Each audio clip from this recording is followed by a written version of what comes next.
went there to help kids. Right. And the kid that really got helped was myself. Was you-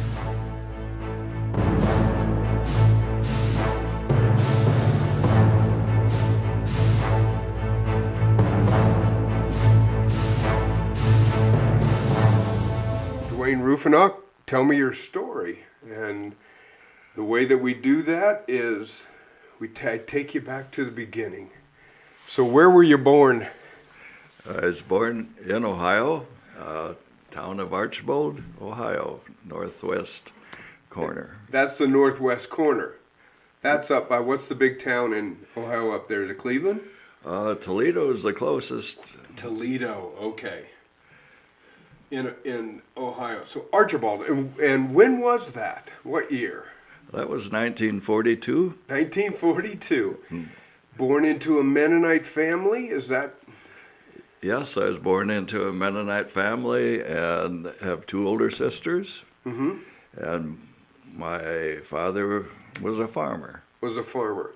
And so you lived in what we would call the country or not? Yeah, lived Yeah, in obviously, if he was the a farmer. country, and I enjoyed the woods and the fields and the barn. So 1942, is that what you said? Yeah, that's right. So raised or born into the Mennonite family and went to church? Went to church 3 times a week. And one thing about our church, the women sat on one side, the men on the other. And some of my earliest memories were being on the women's side when I was just 2, 3, 4 years old, and being nurtured by all the lovely ladies. And then at about 4 years old, you went over to the men's side. You went over to the men's side. And that lasted in the Mennonite church till what, the 60s, 70s? Yeah, different churches at a different rate, but the 60s and 70s. But went to church 3 times a week. So was it twice on Sunday, once on Wednesday? Yeah, right. And I'm assuming it was a Bible study kind of thing on Wednesday, or were they all 3 worship services? Wednesdays were called prayer meetings. Prayer meetings. Yeah. Okay. Yeah. And you just went with the family. And so this town, is it Archibald? Right. And so was this a Mennonite community, or how big was your town? The town was 2,500 people. In the community were other small towns. And was it a Mennonite community, or was it all kinds of? Yeah, in my class of 60, almost 20 of us were Mennonite. Okay. If you went to Pettisville, the Mennonite population might have been 80%. Okay. And so that was kind of a Mennonite hub there. And were there other Mennonite churches, or was it just one for your town? There must have been 4 or 5, and if you got, 7, 8. But there was a Central Mennonite, which was the big church, which was built for 800 people. Oh, okay. And our church was 400, and at one point divided into another church. And so you're growing up in this church, and obviously in the Mennonite tradition, with having adult baptisms or baptisms that kind of you claim as your own, and you get to decide. There came a time when you decided, I want to be baptized. Mm-hmm. That's where I want to take you. Tell me about that process. How old were you? I was 12 years old, and the preachers talked about the age of accountability. Mm-hmm. And, several of my friends had been baptized. And then one summer, there were revival meetings. And I've heard about and these. the tents, and it lasted like 30 days, full month. And, it seemed like the thing to do. It also was a bit of fear mm-hmm. of the future, and fear if I wasn't saved, then what? And at that time, it was more fear rather than the hope for the future. And the promise of salvation was there, and yet my motivation probably was more fear than the hope it provided. And as I've done these interviews, I've heard that, I think Diane Fowler, I interviewed her, and I heard this word revival. And of course, not growing up in the Mennonite tradition of the Mennonite faith, those Mennonite and revival were not two words that I would have ever put together. But she mentioned those as well, that it would be a certain time in the church where you would have these revivals, and a number of individuals of your age, that would be the time that they would decide, I think I want to be baptized. And of course, in the Mennonite church, that comes with membership then. And so you're baptized at the age of 12. And so that's always one of the questions that I've kind of asked people. Was it at that time when you felt, because up until that point, especially since being born in the Mennonite tradition and being born into a Mennonite family, your faith was your parents' faith.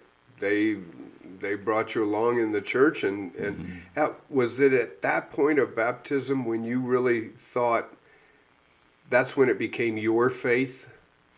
Or was it still kind of, well, this is how I was raised, this is what I'm going to do?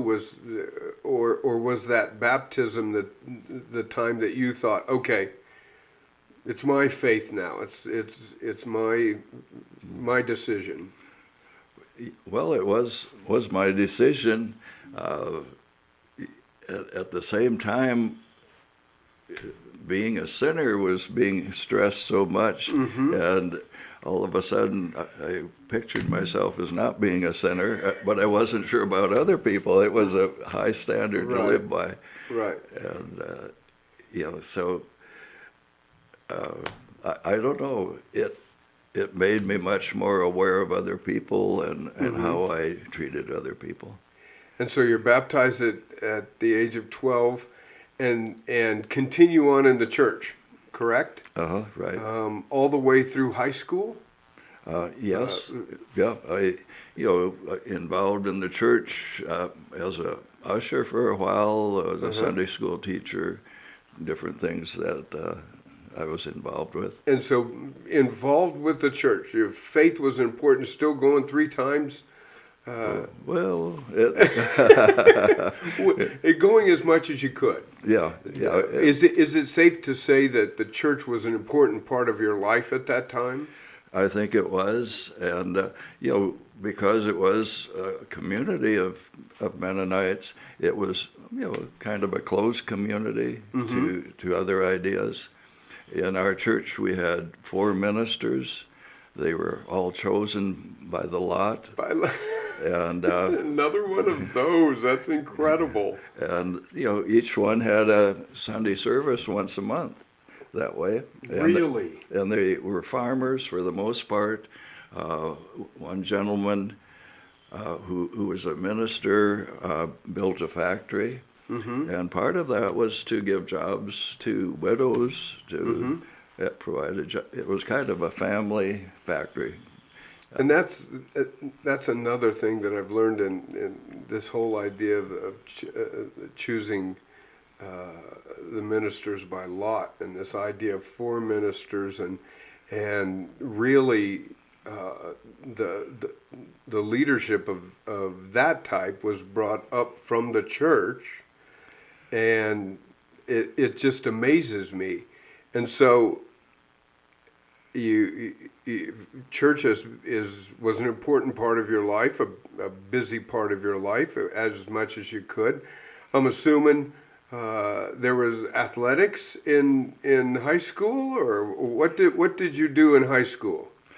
Well, in our church, athletics were frowned on. Oh, really?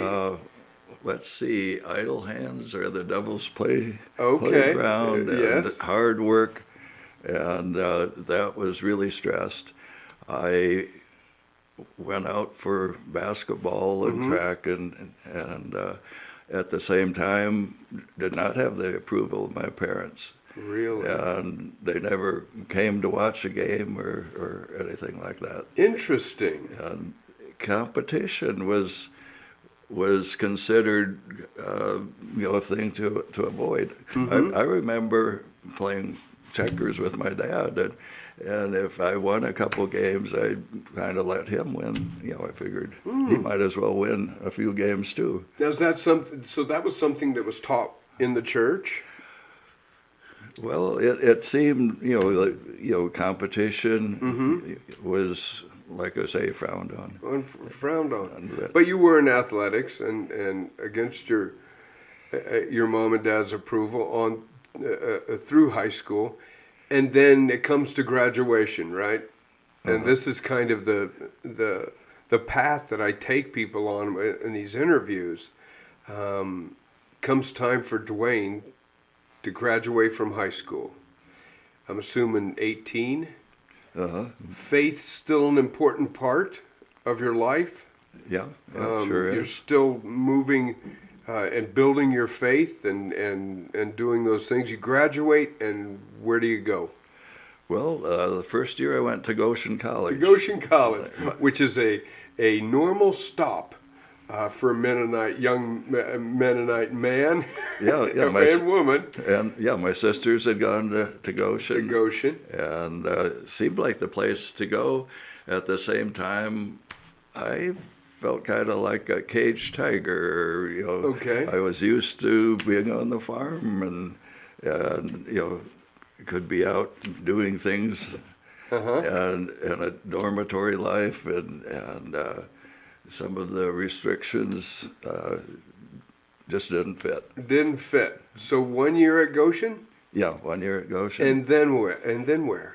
Well, the factory I mentioned, I went back and worked in that factory for back home. Back in Archibald. Back in Archibald, worked in the factory for a year, and then I went into voluntary service and came out to Colorado at Frontier Boys Village. That's where I want to take you, because most of the time when I do these interviews, there are common waypoints for the women of the faith that I've interviewed. It's through college and maybe nursing. And the men sometimes, and I know in our church here at Emmanuel, one of those waypoints is usually some college, but voluntary service. And so I think this is really the first time. So what is voluntary service? Well, it's an alternative to military service. It's seen as service to the country. And it's done, well, the draft was happening at that time. I had registered for the draft, and voluntary service was my service to the country. And so you were required to sign up for the draft, but voluntary service was your service. And I even have one of the old voluntary service books over there. There are certain places you can go. It's not just one place. Do you get to pick, or are you assigned? I got to pick, and then a letter was sent to Selective Service saying that I would be reporting to Divide, Colorado. Okay, so 1 year of college, back to the factory, and then how long did you work there at the factory? Approximately a year. About a year. Now it's voluntary service. You have an opportunity to pick. Why pick Colorado? Adventure. Adventure. Yeah. It was a whole different world out there. Had you ever been to Colorado? I'd been maybe to Iowa. Ohio to Iowa. That's about as far west as you've gotten. So you decide, and so you picked, you said Divide? Yeah. You picked Divide, Colorado. And so that's where you kind of, and I'm going to use the military term, that's where you reported to. Yeah, to the people at the Frontier Boys Ranch. At the Frontiers Boys Ranch in Divide. And so when you come to Divide, you get an idea of what people think Colorado is. Mm-hmm. There's the mountains. You're up, Divide just a little ways from Woodland Park. Mm-hmm. And what do you do there? Well, I'm called a counselor, and they called us Chief. I was Chief Dwayne. Okay. And I worked with Paul Unruh when I got there, and he'd been working 30 days straight when I arrived at the camp, so it was understaffed. So is this at-risk boys? Is that what? Yeah, they were sent by the courts, and in those days were called juvenile delinquents. Right. Did you choose that job, or did you just choose Divide? Or did you look at it and say, "Oh, there's an at-risk boys camp. I'd like to serve there"? Yeah, other BSers were working there, and it was most of the employees were BSers. Okay. Yeah. And so you get there. Any training? Not really. The other counselors had been trained by someone, Buford McKenzie, and it was his philosophy that was happening.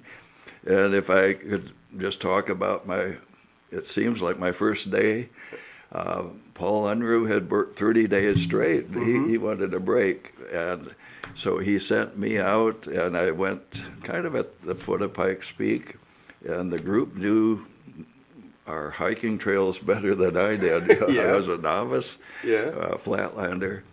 And I had a Bible in my pocket, and it started to sleet as we went up, and we found a little cave, and we had church and sang and had a Bible verse or two, and then we kept hiking. Is it, and I'm sorry to interrupt you, but I have to ask, is this camp a Christian camp? Is this a secular camp, or? It's Frontier Boys Ranch was run by people out of Denver, but Christian values. Okay, and, it wasn't a Mennonite camp per se.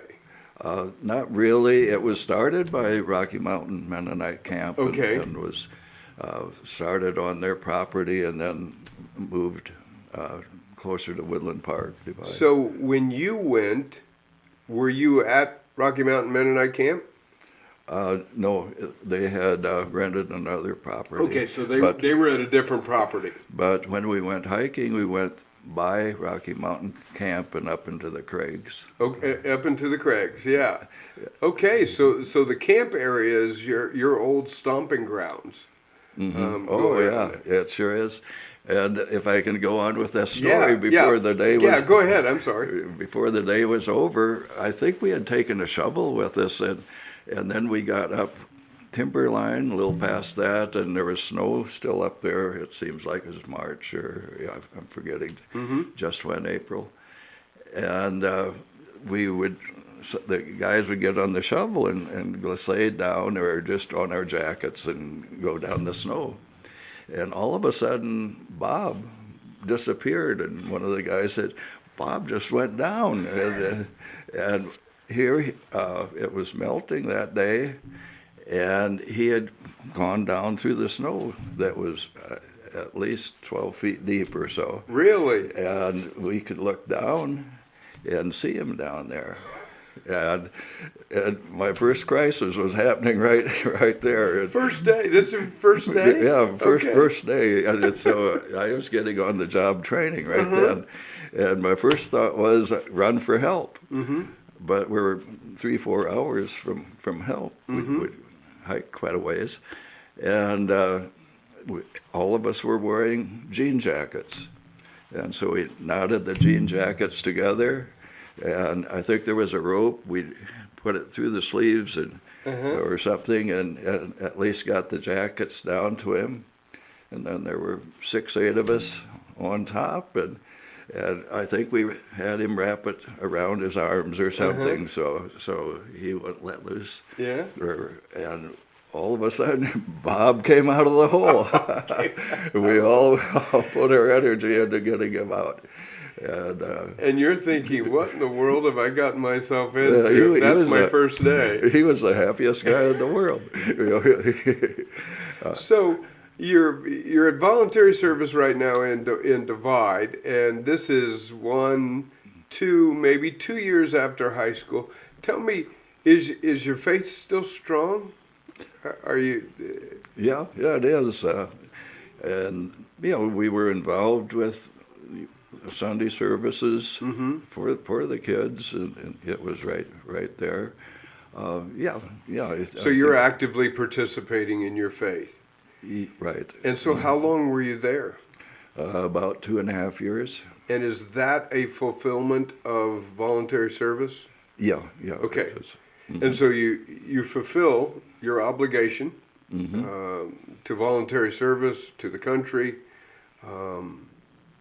and then you have to decide, right? What's next for Dwayne? Well, yeah, and voluntary service probably is the most important thing I've ever done. Is that right? I think so. I wouldn't trade it for $1 million.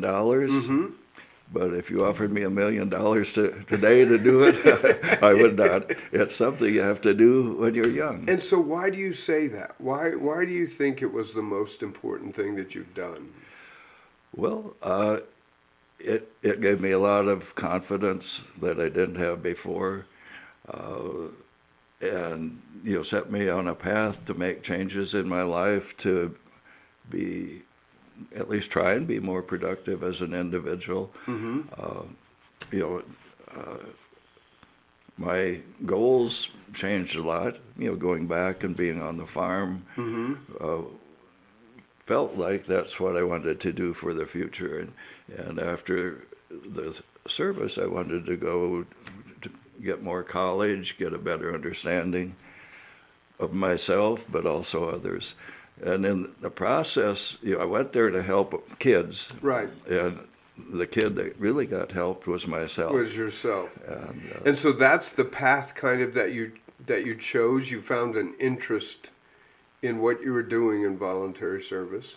And so after that, you go to college? Right, yeah. Where at? University of Colorado Springs Center. And so you decide, I'm going to stay in Colorado. Yeah, there were 4 of us who were renting a upstairs flat, and it cost each of us $22 a month to live there. To live there. So you went to UCCS. Yeah. Is that right? Yeah, Okay. It was just starting out. It was just starting out there. And so you get a degree in? Sociology and psychology. And that's what you decided that you wanted to do. You wanted to be a counselor. Was it a focus of, I want to be a counselor for kids? Or just the sense of, I just want to help people? Well, yeah, I'm not sure. But it was the sense of, I'm interested in what I just did for 2.5 years. Yeah, some of it was selfish, probably just self-understanding. Sure. And then where does it go? Where does Dwayne's life go from there? You finish that degree, and now you've got to go out into the real world. Well, once you have that degree, you almost have to get a master's degree. And so I went to the University of Denver and School of Social Work. Okay, and so you come out with a master's degree. Yeah. And now you've gotten all the education that you need, right? Well, I thought I did. You thought you did, and it's time to enter the world. And so where did that entry point happen? Well, I had gotten a stipend from the state of Wisconsin. Okay. And they paid for some of my tuition, and that meant I would work for them for 2 years. So back to Wisconsin, leaving Colorado, the state that you fell in love with, You're on your way to Wisconsin, the upper Midwest. Yeah. I guess is what we would call it in Indiana. It's still Yeah. part of the Badger country. Yeah, right. And what did you do there? Kettle Moraine Boys School. Okay, was so there. back to working with, I'm assuming, at-risk? Yeah, at-risk kids. It was really set up. There was more money involved. It was set up, in a good way. And so I spent 2 years there. And so you spend 2 years, and now, if I'm assuming this correctly, you've kind of moved into, I'm assuming that this was just a secular boys. This didn't have a Christian bent to it or anything like that. It was a secular program of the state. Yeah, that's right. And so you're kind of doing what everybody does when they spend their time either in a Christian college or whatever, and that's kind of a focus or a part of it. Now you're in the secular world. You're there for 2.5 years. How's your faith doing at this time? Is it still an important part of your life?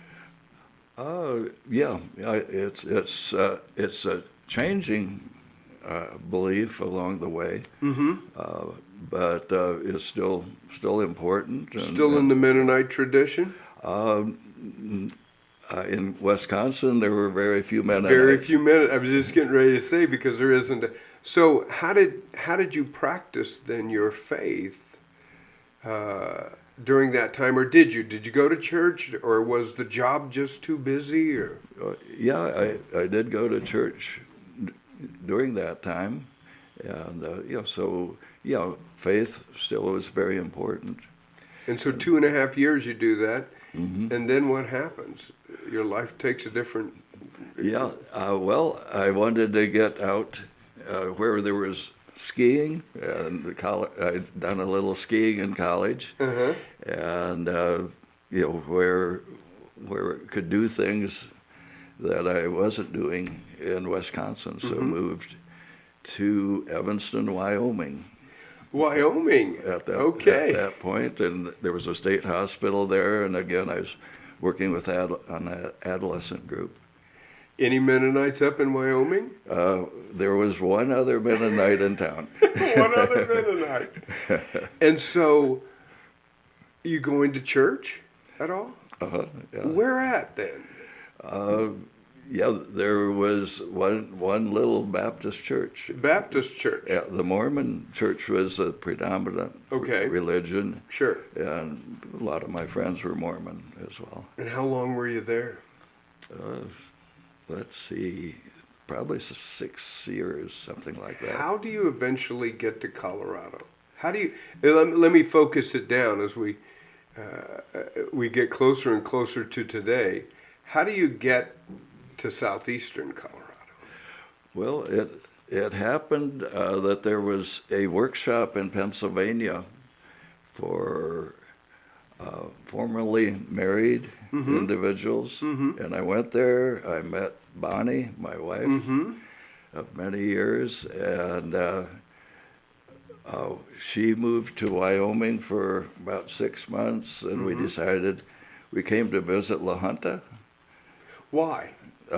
My sister and brother-in-law were here in La Junta. Okay, so that's the La Junta connection. That's how you got. You came and visited. Okay. And got a job with the mental health center. With the mental health center here. And so are you and Bonnie married by now? Yeah. Okay. You come to La Junta, and this is when? 1980s. 1980s. Okay. And so you begin this life in La Junta, and you're working at the with kids again, or? Let's see. And I lost my train of thought. You're in the 80s here in La Junta at the hospital services. Yeah. It was more generalized. It was general. Okay. Counseling. So you begin this. You've made your way to La Junta, Colorado, which for those who've never been to, who might be listening, who've never been to La Junta, Colorado, not exactly the postcard for Colorado as far as big, beautiful mountain. It's not Divide. It's the last place I thought I'd live when I was living in Divide. Yeah, Yeah, that's exactly right. But here you are, married to Bonnie a Mennonite, yeah. and so now do you guys make a conscious decision? We got to find a church. Well, my job was in Lamar, so we lived in Lamar, but we Okay. drove here to La Junta every Sunday and Attended yeah. at that particular. Well, Manuel was here, right? Yeah, It yeah. had combined now with the other church. Yeah, the church was full here. No Mennonite church in Lamar at that time. Huh? No, Has there ever been? I don't know. not that I know. So we would make the drive. At the time, they were inviting visitors for a meal at houses. Okay. And so we often had a meal when we drove up here. And my brother-in-law was the minister here. Yeah. And, Okay. All right. So there's the connection. And then there was also another connection. I don't know if I remember you talking about, and tell me if I'm incorrect on this. But there's also another member of the church, and I'm not sure whether Esther and Charles were here yet or not. But Charles grew up close to you, didn't he? Yeah, he'd have lived within 4 miles With of 4 miles of. He And went- was he here when you got here?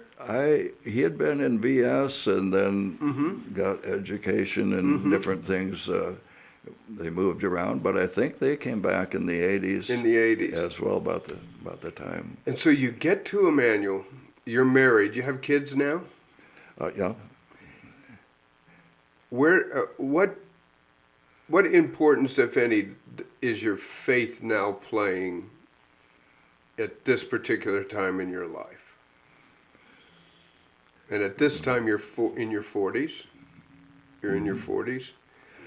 Yeah. Is it an important part? Is it something you felt like you were, well, I'm a Mennonite, I need to find a Mennonite church. Was there a desire?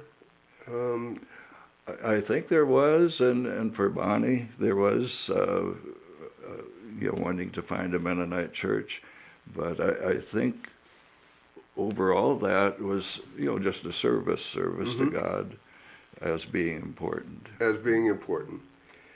And so I want to kind of take you to the end, not the end, but where you are now. I don't want to say it's the end.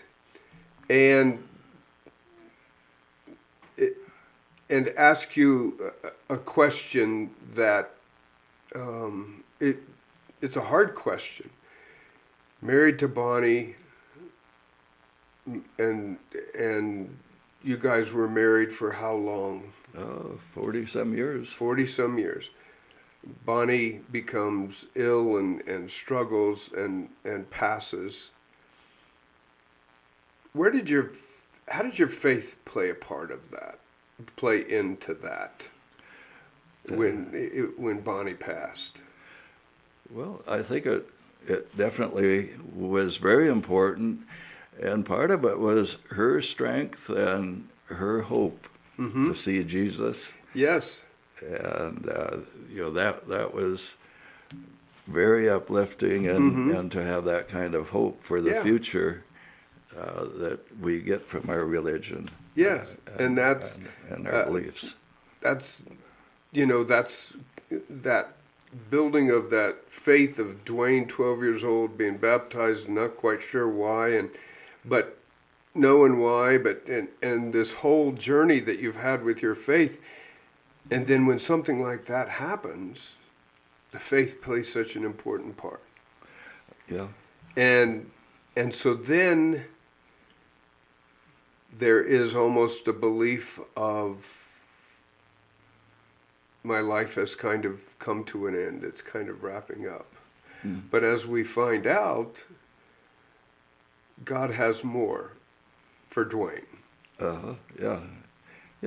And Mary comes into play. Yeah. Tell me a little bit about that. Well, that's been a real blessing. Yes. To bump into someone who right away we could talk with each other and be friends. And we're both aware that it's a different time in our life that we can enjoy each day, and we're together. Yeah. And we find ourselves sometimes just waking up and laughing because there's so much joy Yeah. in being together, and just having a belief in a loving God. And that faith that's been carried not only through her life, but your life as well, and that combination of that faith. And the great, I think, as I interview people, I listen to their stories, but I look at the things that I know about them. And that's the one thing that I know about your story, is that God said to Dwayne Rufenacht, I have something more for you. You would have never thought it, but I have something more for you. And that's where you find yourself now. I don't know how many times you've said that, both you and Mary, just saying that whole idea of living each day, just the joy of each day, and to see God at work. I don't want to say in the background, but that's where he was. I mean, you carrying your faith from 12 years old, maybe before, but from baptism to today. If you, this kind of wraps it up. If you look at your life backwards, can you see times with God at work in those in moments, in certain moments? Well, I think so. And a lot of belief, I think, became ingrained, just the idea of being a servant to others. And even in a relationship, we can help each other out and be more complete with relationships. And a very core part of the Mennonite tradition, of the Mennonite faith and the Mennonite belief, is service. And that was your life, and still is today. It is, and there's a big issue. There's been a struggle in my life, and it's around the idea of pacifism and military service versus service to country and building up the country. And that's always kind of been with me. When I was going to college, my field work was at Lowry Air Force Base. Okay, yeah. And I got to meet generals and different people along the way, very understanding and caring people. Yeah. And in a closed community, I saw the military service much different. Yes. But it's always been kind of a struggle to grow up as a pacifist, because it's not always accepted by a lot of people. Right. And you must be a coward, you must be this, you must be that, and a lot of assumptions are made. Yeah, and it's a very hard line to hold, isn't it? And so it was a struggle when I was first baptized, and how that really fits in, and at the same time I felt it was important enough to hang on to that belief. And that's a part of the faith. That's part of your faith, that pacifism belief, that perspective that you have. And just like you said, in a closed community, was almost expected. I mean, that's what you. Then you get out into the real world on your own and try and figure out how that pacifism plays out in your own life, because now you don't have the surroundings and the safety of that community upholding that. Like you said, you're coming up against the world, which isn't really Yeah. It can believing be- the way that you're believing, Yeah, and you've not- got to not- hold that. You've got to hold that belief in the midst of it. And at the same time, people are very understanding. Yeah. So. Yeah.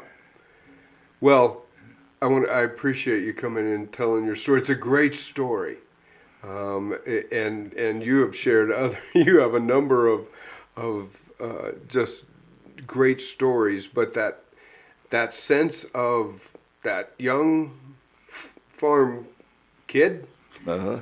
in that Mennonite community finding their way here, and the number of people that you have served along the way while serving God is admirable. And I Well, appreciate you sharing your I story. came for adventure and I found it. That's exactly right. That's exactly right. You came for adventure and you found it. Dwayne, thanks for sharing your story. Okay, thank you.